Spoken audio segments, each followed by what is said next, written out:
বান্ধবী শ্বশুরবাড়ি থেকে ঢাকায় এসেই কল দিল, চলে আসে আমরা ঘুরতে যাবো, দুপুরবেলা আমাদের বাসায় খাওয়া দাওয়া করবা।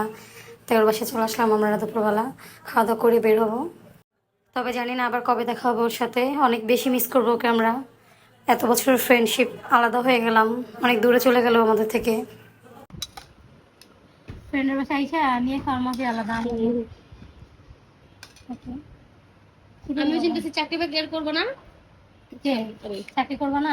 না, আমি চাকরি পুরোপুরি করবো। শুরু করবো। ম্যাডামরা আপনি ব্লগটা ভালোভাবে করেন, চাকরি বাকরি করেন। হ্যাঁ, ছবি ভিডিও যাই করে আমারে পরে দিব না, জামাইরা দেয়। আমি নাই যাই দিব না। বান্ধবীরা এই এর দিকে না দেখাও, পরে নিব না। ফ্রেন্ডের বাসায় এসে নিজে হাতে না নিয়ে খেলে মজা আছে, সমস্যা নেই, কেন নেই।